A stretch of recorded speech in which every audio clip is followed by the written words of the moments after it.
Perfect. Okay. Okay. And if one of you guys can monitor chat there. And then I think we're ready We to go. gotcha.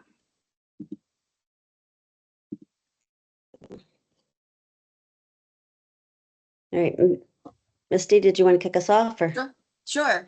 Want to thank everybody for joining us today for our second virtual meeting.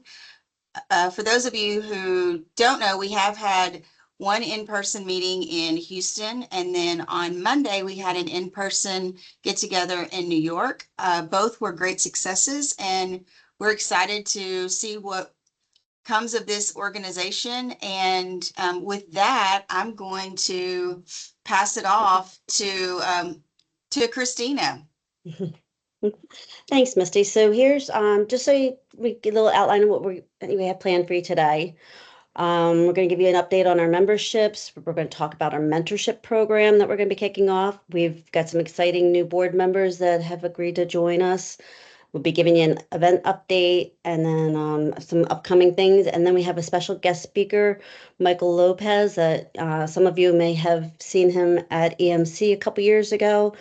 Fantastic speaker. Michael, we're really excited to have you here. So we'll give you we'll have about half an hour of Michael talking and then Q&A and everything. So, with that, let's open it up. So, we kicked off the Women's Energy Alliance March 25th and 26th at EMC in Houston, the Energy Marketing Conference, for those who don't know it. And at that point, it was just our 6 founding board members that were there. But very quickly, as you can see, our numbers grew to 102. And actually, as of Monday, we're now at 105. So I'm really excited about that. We have our biggest chapter right now is our Houston chapter. We have 74 members in the Houston chapter. Mid-Atlantic chapter, we just kicked off that on Monday. We have 14 members. We're going to be having a few more. They're going to be signing up. And then in other areas of the country, we have another 14 members so far. We are looking at opening up a Great Lakes chapter probably later this year, which will consist of Wisconsin, Illinois, Michigan, Ohio, that area. And then eventually, after that, a Southeast chapter. So, we have very aggressive growth goals. And we're just excited that you guys are here and helping us make this happen. So that I will send it over to Lindsay Margiotta. She's going to talk to you about the mentorship program. Hi.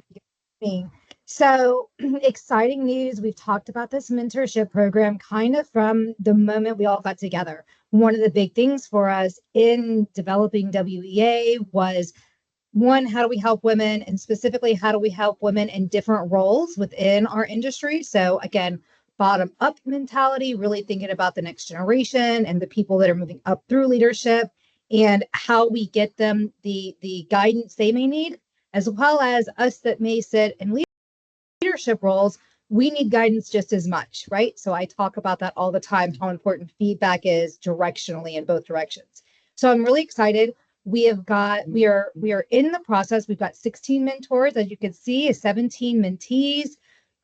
It's not a one-to-one, so we will definitely, we may have, two mentor, one mentor to 2 mentees. So please don't look at numbers. We will figure all that out. We're in the process right now of matching. So one thing that I would really encourage, as I know Christina has sent out to anybody that signed up, kind of a questionnaire and kind of, we need to get that feedback from you guys. That helps us as we go through what makes sense, for this mentee versus this mentor, and really try to get that matching right. So if you have gotten that and you haven't returned it yet, anything you can do to get that back to us as soon as possible is very helpful. We are looking to kind of kick this off mid-September. So, hey, let the summer finish, let all the kids get back to schools and families settled in. And then we want to get this kicked off. So really appreciate, I know Tracy has really helped us from CG. So big appreciation to her. I know that I have some background in it. I know that Christina is very involved in this. So really excited. And I really appreciate you guys kind of pushing this forward and letting us kind of be involved in this process. I'd like to kind of kick this over, and I want to introduce our new board members. I'm going to let them speak for themselves. However, the first new board member that is with us, she is not available. So I get the pleasure of introducing her to you guys. Her name is Tamara Gross, currently at Vertex One. I have actually had the pleasure of working with Tamara previously in my life and in this industry, as it is very small. We worked together at Just Energy for a few years. And so really great addition, really excited to have her and kind of happy to have her join us. We're sorry she can't be here today, but I will tell you, Tamara is another big supporter of the mentorship program. And with that said, I will let Brittany, I think Brittany's online, I will let her introduce herself.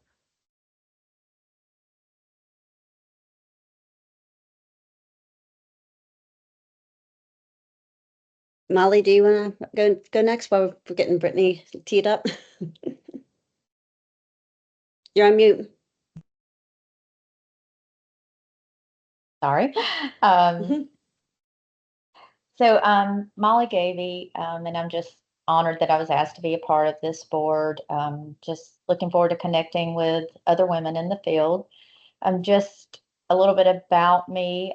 First question I get asked is about my accent. So yes, I currently live in South Carolina, lived in North Carolina for 20 years, but my accent does come from my South Georgia upbringing. So that's what that is. Just as far as the energy space, I've been in the energy space about 20 years, began with an electric utility in a non-competitive market, then moved over to retail energy with a startup, which was Zoom Energy, shortly after it was purchased by NRG. So I worked with NRG for about 10 years, most recently as their director of operations for the East region. Then I made another change about a year ago and moved over to the consulting field with CG Infinity. Just currently work with energy suppliers to establish and improve upon their back office operations, usually during a new system implementation. But I'm really excited to share my experiences, to learn from the experiences of others, and just mainly make some new connections with other women. Thanks, Molly. Brittany, are you?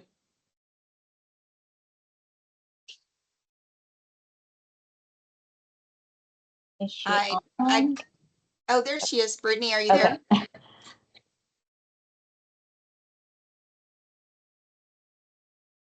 Is she on mute?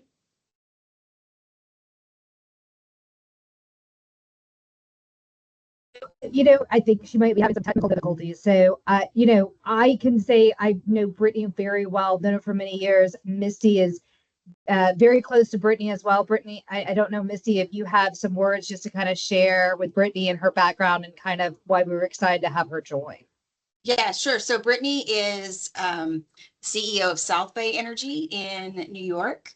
And she also is the first person who kind of stepped up to start a specific chapter in New York. So, and she did a great job with her first event, like I mentioned on earlier on Monday. So as soon as we realized we had some openings for board members, Brittany was top on our list, given the fact that she stepped up at an early on. If you've ever attended EMC or the Vertex One conferences, you've probably heard Brittany speak. She is usually on a panel at one or both of those events. Lindsay and I have been on panels with her in the past. So yeah, just she's doing great work with South Bay in New York. So welcome, Brittany.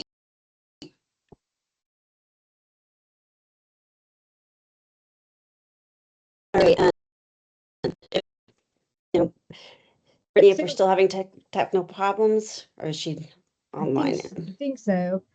Okay. So Christina, I think between all of us, we know a lot about what's going on here. If we want to all just kind of chime in, I know I'll speak specifically because I was at the one in Houston, which was our very first in-person meeting. It was great.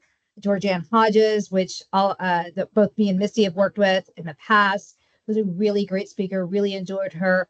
Had over 100 attendees, which is great. We actually sold that event out probably more than once if we had really tried, as many people as that were willing to come. So really enjoyed the event, great networking. Really excited to have our next in-person event here in Houston, hopefully, at the end of this year, potentially first next year. Misty, do you kind of have a better update on the Mid-Atlantic chapter? Yes. So Christina and I both made it out to New York to attend the event on Monday, and we had a great speaker, Marie. I'm going to mess up her name. Chidamo, I think. Chidamo, yeah. She is an executive coach. She's had a lot of different HR positions over the years, and really just was very inspiring on choosing your path and deciding what you want out of your career, and really just making that happen for yourself. So just along the lines of everything we've been discussing so far, we actually also had 3 men attend, which was nice. So we're not exclusive to women. So Yeah.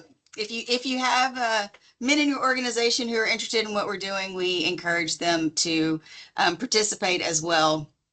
And it was a great event at a really cool bar in New York City. So thank you again, Brittany, for helping us get that going. And I'd like to also add that we do have Marie's talk recorded. So if anybody's interested in that, just reach out to me and I can send you the link for that. I'll send it around when we're done with the on-demand link for here. But yeah, as Misty was talking about, we are a women's organization, but there's a lot of men in the industry that really support our mission. So we encourage them to be part of this organization as our allies. So we're very happy that we have some really great men that have stepped up to do that.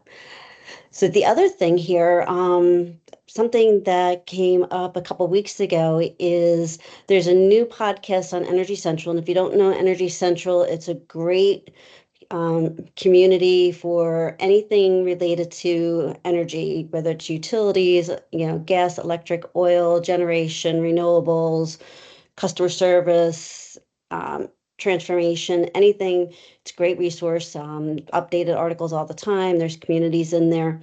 But they kicked off this new podcast called Piloting the Future.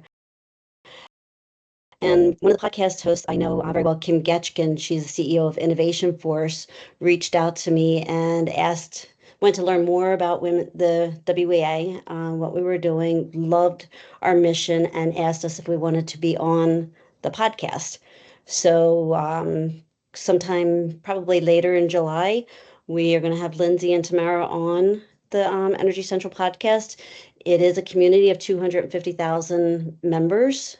So we're really excited to be able to get that exposure very early on. And we'll be sending out more information as we finalize the details for that podcast.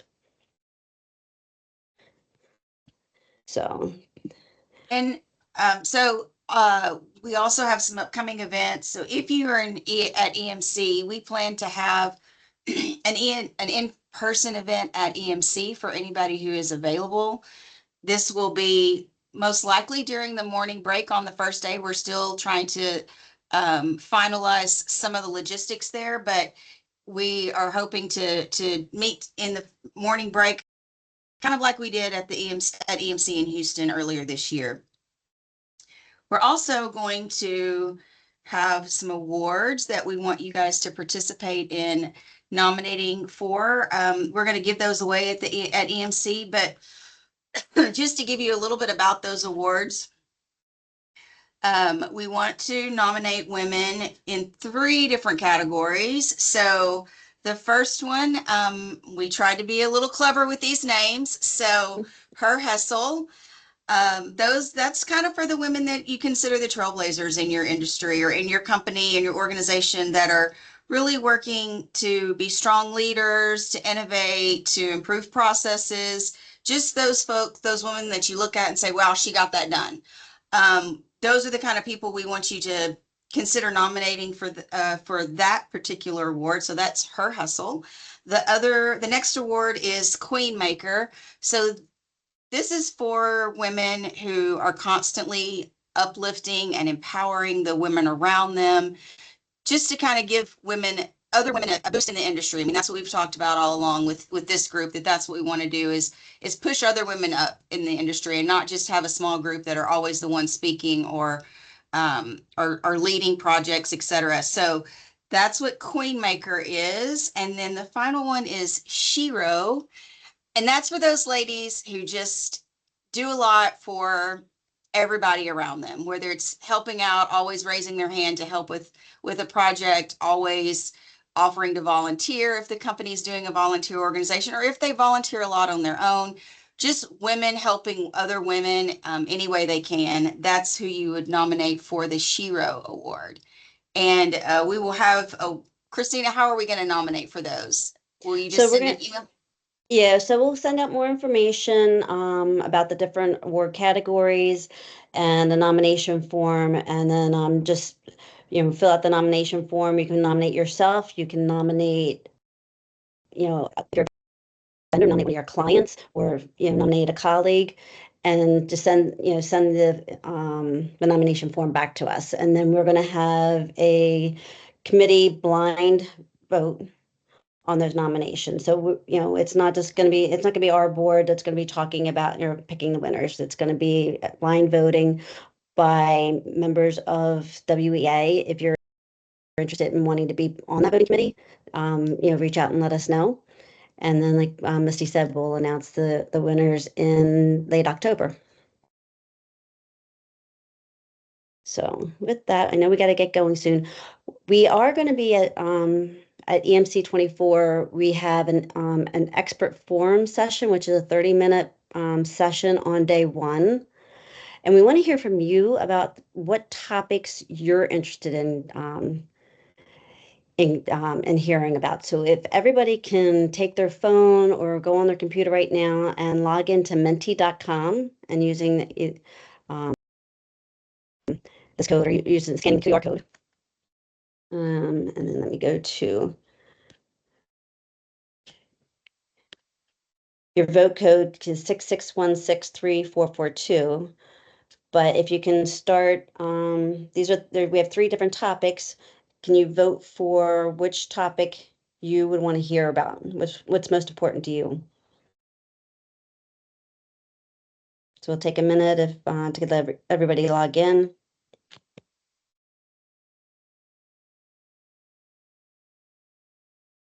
And as you can see, it's in real time.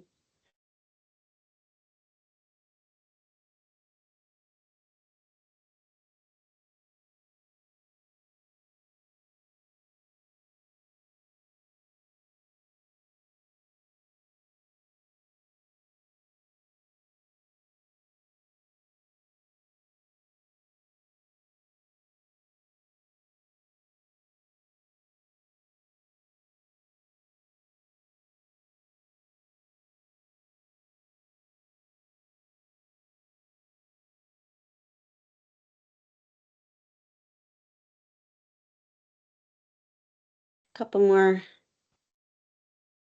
seconds here, so we're going to get into introducing Michael Lopez.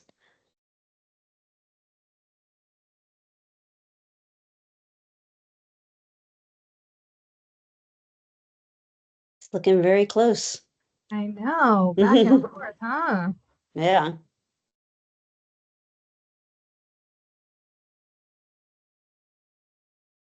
We may have our expert forum topic at least for the next couple of EMCs, it looks like. Yeah, really. All right.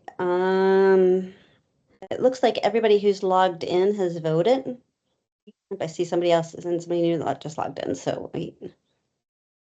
All right.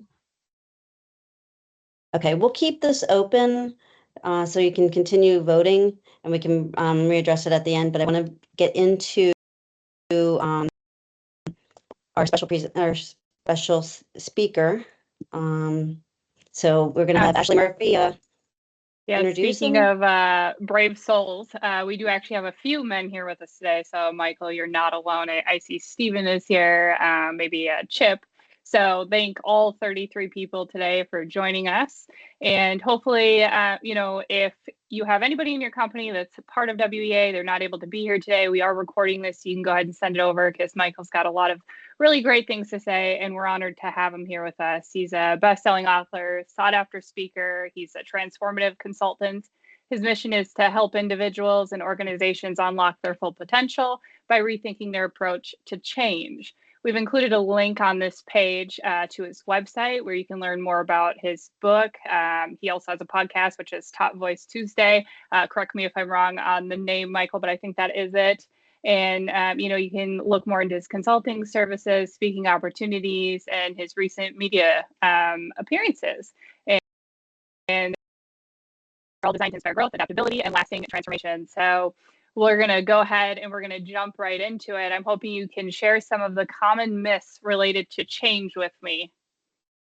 Sure. Thanks, Ashley. Thanks, everyone. It's great to be here. You can hear me okay? I can.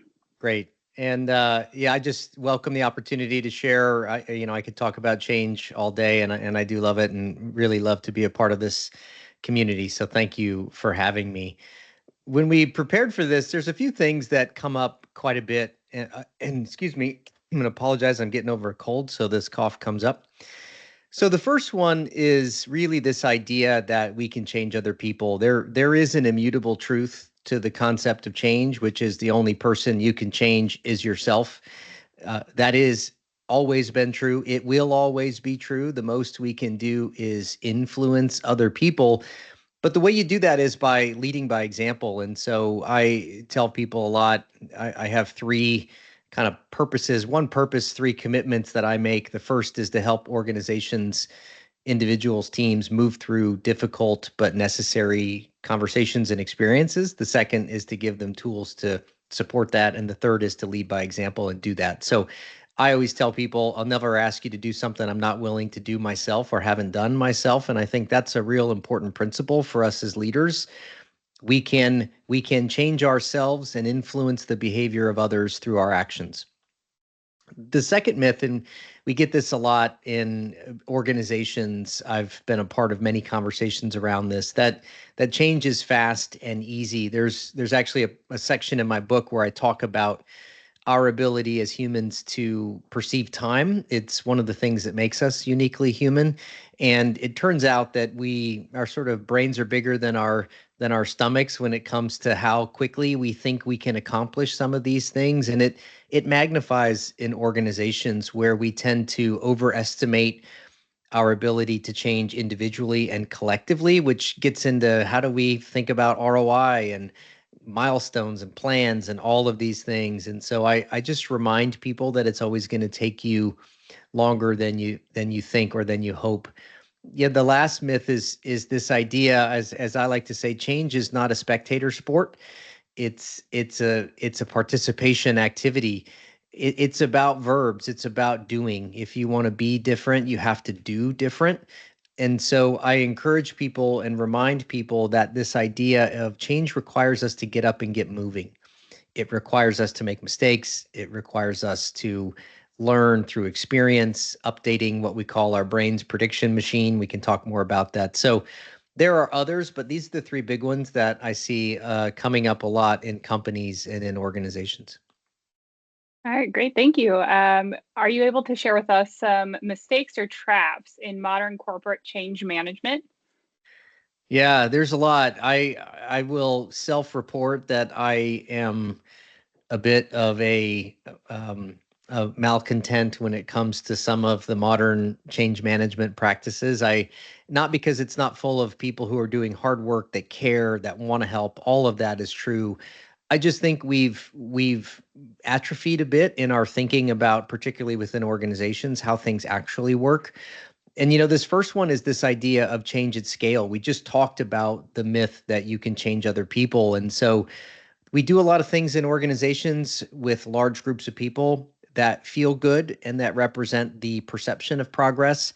Certainly things like training and all hands, these kinds of learning activities, they are important and they are necessary, but they're not sufficient.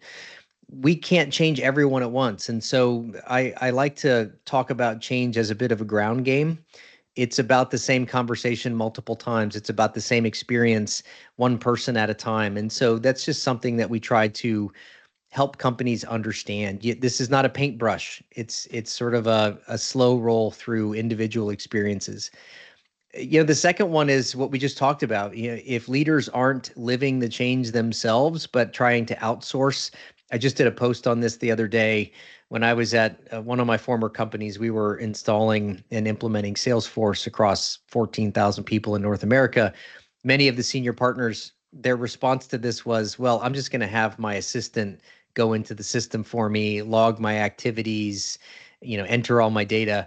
That's an example of leaders not living the change. You've got to be the one to set the tone. And then the third trap is we just also talked about is this extension of time. I love a good Gantt chart. I think everybody does. We've seen very, very complicated projections into the future and accelerated timelines. Those things tend to not work out great. What that does is really influence our ROI calculations. And then what happens is people think, well, leaders think, we're not making progress because it's not happening fast enough. And so it's a bit about understanding reality and modifying our expectations. Okay, yeah, and I actually see that quite frequently here in the competitive energy space. So it's a really slow turnaround time here. So definitely a lot longer of a change period than others. But Yeah. Can you tell me what some of the big challenges are that organizations face when trying to change? Yeah, we mentioned and we talk about change happening all at once and everything going together, and change is the new daily experience. All of those things are true. If you think about your personal life and the many goals that we set for ourselves, it's difficult to change a lot of things at once. Change actually requires focus. It's something we'll talk about in a minute. And so understanding that people are contending at multiple layers with many different change experiences. We also don't know when we walk into companies what people are contending with outside of the workforce, and what's happening to them at home. And so just understanding that this is an experience that is real for people and happens on multiple levels. We just talked about sort of leaders not living the change, so we'll leave that and kind of move on to the next one, is this idea of not enough experience driven change. And as I mentioned before, change is not a spectator sport. And so you don't change from a 30-minute workshop. Even this conversation, while I might give you and everyone listening in some interesting takeaways, you have to go apply them. You have to go make mistakes. You have to figure out what works for you. And so I think a lot of times we feel good about the false sense of security that, hey, we put everyone through the same 30-minute training, or everyone went to the same 3-hour training, and let's just presume that everyone is good. And I think we've known, and we know from experience that that's not what it takes. That's the first step of many. And what we need to do is go in and wrestle with the material and then figure it out through our journey of making that material work for us, whether it's a technology system, a new process, whatever it may be. All right. So I guess my personal experience here is mindset, right? You have to focus a lot on your mindset and continue to work on it to kind of move toward that change. So, that's something that I've worked on, every single day, and I've worked on it hard. So, as far as like mentoring someone, I would, definitely be open to sharing my resources that I've used with anyone on this call. So, Yeah. next slide, please, Christina. So we have Mike's book here, and so we're going to get into 3 of his 6 strategies to change. So if you're kind of interested in reading more into all 6 of these, or even the 3 here that we're going to talk about today, we're going to go over it very briefly, but also on his website. So if you want to go ahead and get into those. Sure. And to the point you just made, which I think is a really good one, I often tell people, look, change is hard. And if it was, everyone wouldn't do it. And people would be a lot more successful. 70% of organizational transformations fail. This is not for the faint of heart. It's not that it's not hard. It is hard, but it's possible. And so one of the first things I tell people, and we talk about in the book, is this idea that you will not change unless you rebuild your relationship with stress. It turns out there's a part of our brain, it's called the anterior mid-cingulate cortex. It's sort of the air traffic controller section of your brain. It's really where what we call your brain's prediction machine sits. It's this idea that based on what we've experienced in the past, I predict outcomes in the future. Our brains are constantly doing this, and of course, no two brains are the same.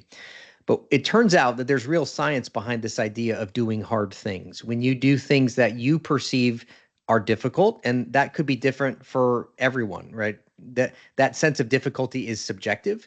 It turns out that this area of your brain gets bigger and it becomes more adept at actually perceiving the complexity and difficulty of future things. And so when you do hard things, future hard things in the future that you perceive as hard become less hard. And so this idea that you lean into the complex, uncomfortable, difficult moments is an essential ingredient. And the truth is, in organizations, and I come from a consulting background, we like to sell the easy button because it feels good. This is going to be quick. This isn't going to hurt us all. It's going to take a couple months. And, again, the data suggests that that's not true. And so that's really one of the first and I think most enduring principles of getting used to being uncomfortable and letting yourself know that when you do that, your brain actually benefits. And it's a great way of going from the mindset orientation to moving into action, which is the second strategy, this idea of initiating movement. Movement is the source of motivation. There's a lot in the book about what we understand in terms of the science of motivation and how we can, I don't like to use the word hack, how we can direct our dopamine systems to help keep us moving in the direction of our goals. For example, we know that we're excited and have a lot of dopamine when we're starting something new. We also know that we have a lot of dopamine when we're about to finish. The example I give is if you've ever been on a road trip that's maybe 7-8 hours long, you get out of the gate pretty excited. Everyone's jazzed. The radio's going. Everybody's moving. You're feeling a sense of energy. You get to hours 3 and 4 in the middle, and it's just dragging on until you get close to the end and you feel a spike of motivation. Hey, we're almost there. And you can feel your energy move forward. This happens in marathon running and all sorts of things. And so there is ways to take this concept and actually use it to your benefit in the change experience. One example is making the start a goal, is reframing. Most people think the start is this big distance from whatever your goal may be, but the start is actually a goal. The first goal you have is to start. And then it's about what's the next goal after that and how can I move that in closer? Which gets to the third strategy that I wanted to share, which is this idea of rewarding progress. And really it's about rewarding progress and effort. One of the big things that we do it's a mistake individually more so than organizationally is we frame our goals in terms of nouns, things that we want to attain, whether it's losing weight, making money, getting a job, all of these sort of states of being. But the way we keep motivation high is actually to lean into making the effort we deliver into our goals the goal itself. So there's a lot of strategies in the book that we talk about in terms of thinking differently about how we reward ourselves for the effort and incremental progress we make rather than worrying too much about the distance to the goal itself. And there's a whole bunch in the book about Quitter's Day, which is a fun little concept. It's the day most people give up on their New Year's resolutions. It turns out to be about 18 days. And so that's a good example of this idea that because achieving goals takes so long, we get really demotivated when it seems far away. But if I can rebuild how I define my goals and reward the progress I make in pursuing them, then I stay much more motivated, which is about initiating movement. So there's other dimensions in there I went through a lot, but those are three things that I think everyone can take away with and start to hopefully put into practice quickly. Great. Yeah. So on a personal level, I do track my wins, right? So I think that that's a good strategy, along with kind of just keeping just kind of make it through that midday bummer that everybody kind of goes through. So I call it my lull, my afternoon lull. But on a more on a larger scale, can you talk about how these strategies apply, if at all? Yeah, so we've talked about some of these things, and I'm just going to get to my note here a little bit too, because I made a couple notes off to the side. So we've talked about a few. thinking differently about change at scale. And so when you approach what or hear or interact with what I would call modern day change management, be skeptical, ask questions. What is it really like? How are we engaging with individuals in the organization? Is this just a monthly newsletter and our top-down communication plan and a couple trainings, and we're presuming everyone is good? So thinking differently about that, and then changing your orientation around the time that it takes. I think you should think about if you've ever done a home renovation project, we all start with great ideas about how long it's going to take. And then we kind of go, let's probably double it. It's going to take longer than that. Things always come up. This is especially true for organizations. You're dealing with hundreds, if not thousands of people, multiple business processes, stakeholders across functions, external factors, funding, timing, resources, all of that stuff. And so I think it's important that we really be careful in overestimating this idea of how long it will take. And then one of the recommendations I make is, because change happens so frequently, and these are some strategies in the book, is building the skill of change is something that you can do. It's a skill. It can become a habit. And so if you build that like a muscle that you would build anywhere else, then I become much more effective at lining up the next change in my life and executing that process through there, rather than feeling so daunted by the multiple thousands, hundreds of changes that are coming my way. Build the skill of change. And what role would you say that culture plays in helping organizations change? Yeah, this is a great. I think that this comment from John Cotter, "Culture eats strategy for breakfast," is a very well known conversation. I'm actually helping a client with this right now. Culture needs to move with strategy and change, and vice versa. If you do not have the kind of culture that is able to withstand the disruptions that change introduces, you're gonna struggle, right? So because change is a verb and it's something that we have to do, I need the relationships, I need the skills, I need the support, I need the community, I need the knowledge to be able to put into practice the kinds of changes that an organizational strategy or a large transformation, which is what any transformation is about. It's about capturing strategy. Those things need to work together. And I think that having a top-down culture doesn't always lend itself to moving faster. One of the things that I make mention with leaders that I work with is that your job as a leader is to talk about what we want to accomplish and why we want to accomplish it, but to let the organization figure out how. Because when we have a voice in our own destiny, when we own what we create, we're much more motivated and attached to that. It's the same idea that I'm building goals for myself that now I feel some sense of attachment to. And so that's a delicate balance for leaders, is understanding how not to dictate those things too low into the organization. But of course, we do that because we like to feel the sense that if we do that, things will speed up. But we've just talked about that that's not always the case. And I always talk about culture shifting first. There is, of course, a symbiotic relationship between these two things, but I'm a bit of a take a step back and get the relationships and the team and the leaders lined up, and then let them move together, is a much more effective way. It doesn't mean it can't happen the other way, but I'm a bit in that camp of making the time to invest in culture so that we can really work together to make strategy or transformation work for us.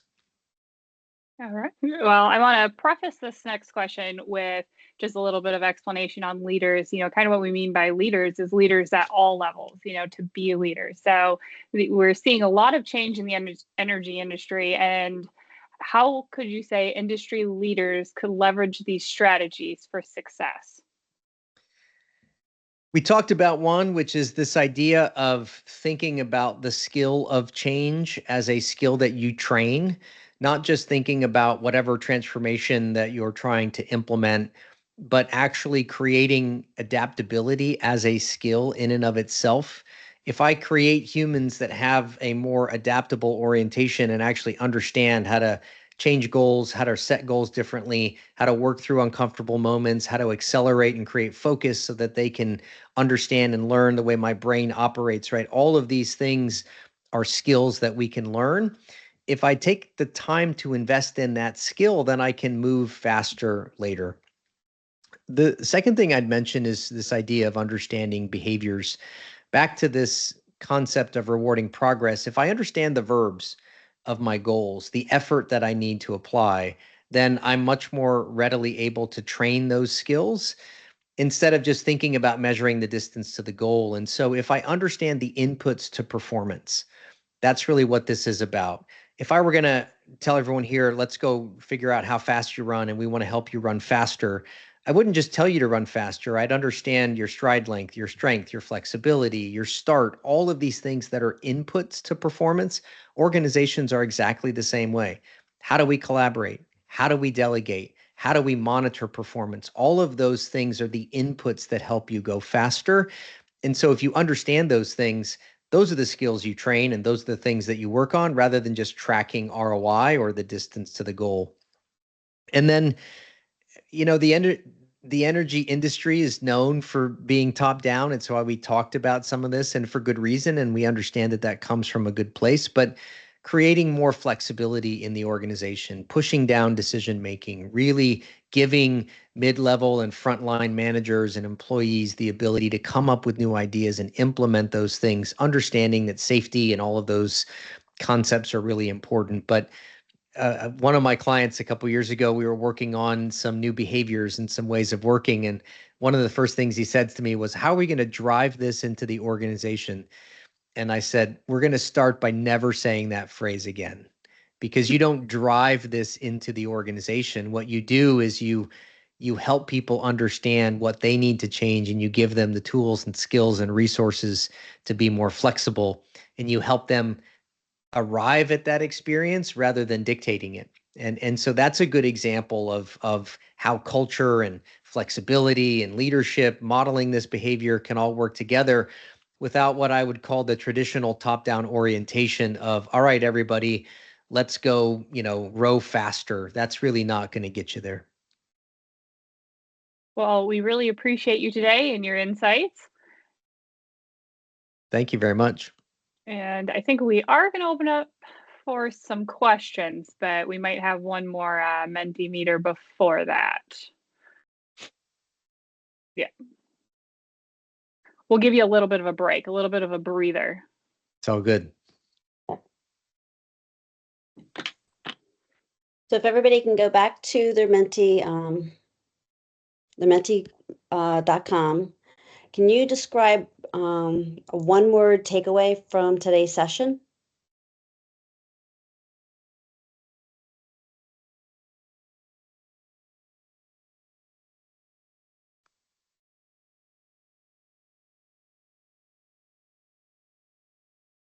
Words like rushed and too fast are totally fine.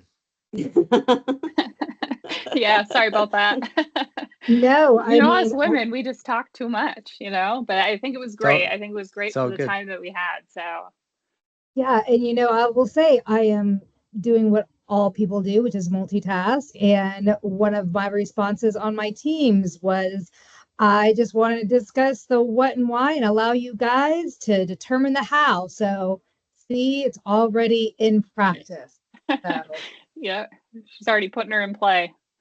That's right.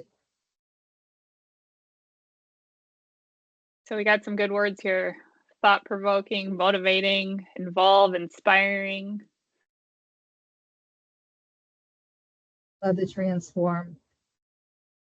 I'm shocked that I don't see change, but I'll have to go in and input mine later. There's still voting going on, so. Okay. You're not supposed to use the word in the definition. I think that's why. Yeah. Right. That's right.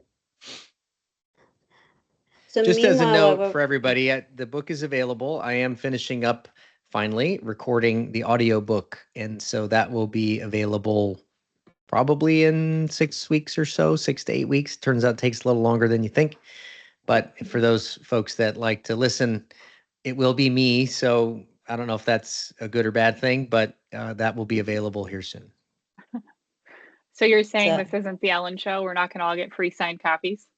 Yeah, you could. I have a bunch, but yeah. So while we're waiting for the rest of the voting for the Mentimeter, does anybody have any questions for Michael? If you do, unmute yourself and feel free to have an open discussion here. Hi, this is Faye Autar from NG. I have a question. Could you talk about the role of rest in going through change? Absolutely. It's a great question. I talk about this a lot in the book, and particularly the concept of sleep. It turns out that we do learn while we sleep, and your brain does very important things when you are resting and when you are asleep. And I make mention of this several times, that if you're not getting adequate sleep, you're not going to change as quickly as you'd hope. And I tell a little story in the book about some trainings that I've been a part of, and it's super intense, super focused, very detailed, and you see people doing other things. They're stepping out for calls and all of that. And the other thing we don't know is who showed up to this training with 2 hours of sleep because they have a baby or they didn't sleep well for whatever reason. So sleep is essential. There's other versions of rest as well that are important. From a learning perspective, it turns out that you should take a 15 to 20 minute non-active break after about a 90-minute learning session. So we have these things called ultradian rhythms, which is we can pay attention for about 90 minutes maximum. After that period, you should step away, go for a walk, don't stare at your phone, sit quietly, be outside, whatever it may be, where the brain moves information from sort of the front to the back. And so that's a phrase called non-sleep deep rest, which is something that's also really important. So if you look at your calendar and you see back to back to back to back to backs all day long, you can guarantee yourself that you're not going to remember as much from that day as if you had scheduled 15-minute breaks in between each 90-minute session. That's a good tip. There you go. Thank you. All right, any other questions? Yeah, we have one here. It says, how do you prepare for changes that are known unknowns? Scenario planning is an important part of the change experience, planning for obstacles and things of that nature. What I will say is that part of what drives our change experience is this idea of control. When we think it's a change experience that I control versus something that I don't, I tend to have a slightly different motivation profile because I feel a sense of control. Part of what the embrace stress concept is about is understanding that stress is designed for one purpose and one purpose only. It's designed to make us move. Your stress response doesn't know that you're being stressed out because you're running from a bear or because you just got bad news from a family member or you're in a frustrating meeting or you think you might get laid off or any of those things. The stress response is generic and it doesn't understand the context of what's happening to you. I share that to say a lot of times we hand wring and get ourselves anxious about anticipating all the things that could happen that we don't know about that might impact us. What I try to do in the book is give people tools for regulating the stress experience and understanding that A, it's temporary, doesn't last forever, at least it shouldn't, and that it's a signal. And if you can learn to understand how that signal is prompting you to take action, and if I lean into my verbs and take action, well, then I'm much more motivated. So there's ways in there to understand the physiological response, not overreact to it, and then actually direct it in the direction of our goals rather than becoming more of a passenger in that experience. All right. Do we have any other questions? I actually don't have a question, but this is Faye again. I have a comment. And my comment is I spend a fair amount of time training people on various things, and I have for a long time. And there's something that I notice, and this happened to me many years ago at this point, where I was preparing to train a group of people on something that they had never done before. And their very, very well-meaning manager got up in front of them and they said, and the person said, I know that this is going to be hard, but we're going to get through it. And here's Faith. And I got up there and I said, well, thank you for that introduction. And And I was like, how do I twist that around? How do I make it seem like, they were just told this is going to be hard, and that instantly puts up a certain set of expectations. And what I did was I started out my session by reminding people in that session that we deal with change every single day. To Mike's point, Michael, sorry for shortening that. To Michael's point, we have this stress response that is designed by evolution, but the reality is we deal with change every single day. The example I came up with in that meeting is, and I said, does anybody here, has anybody had an experience, a day, a series of hours that was just exactly like the day before it? I said, and if you've had that experience, put up your hand. And nobody did. And the truth is, we deal with change every day, but the minute something happens, we don't go, oh my gosh, I can't deal with it. I'm going to stop. There's nothing to do. But when it comes to things that are slightly bigger, we lose that confidence. We don't internalize that fact that we deal with change all the time, every day. And none of us stop. None of us hold on. None of us, you know, all we do is we say, okay, what do we do now? And we figure it out. And I think that willingness to tell people that, hey, you've already got this. How do I know? Because you've already been doing it, is something that we miss when we see people approaching change. We don't start out by telling them, hey, you've got this already, because you've already dealt with a whole bunch of it for your whole life. So that's just my contribution. That's a great comment. Thank you for that. And I'm going to give you a little bit of extra science behind what you just said. Number one, that is the source and embodiment of your anterior mid-cingulate cortex doing hard things. This idea that you've already done hard things. They might not be at the same scale, but you've done hard things before. And when we do that, my brain's prediction machine, that's what our brain is doing. It's predicting outcomes. It predicts that future hard things, I have the ability to get through them. That's number one. Number two, and I talk about this in the book, we've all heard about growth mindset. We understand what that is. A growth mindset is the idea, Ashley, to your point, that I'm someone who's oriented towards learning and evolving and improving and changing over time. That's a huge and essential piece of this conversation. Carol Dweck is the godmother of this concept. It turns out that there's another mindset that's just as important, which is called a stress is enhancing mindset. And it's the idea that you just described. This may not feel good, but it's good for me. And that the stress experience is productive. And when I combine those two things together, there have been several studies done about this. I reference them in the book, particularly with teenagers, that when you train these mindsets and that people adopt them, and younger people particularly adopt them as core to who they believe that they are, they consistently outperform people who don't have that orientation. And so it's this idea that I identify as someone who does hard things. I'm someone that believes that hard things are good for me. And then I'm someone who seeks out additional hard things as part of that journey. You will change in ways that you can't possibly imagine. And I just love that message and that story that you shared. Thank you.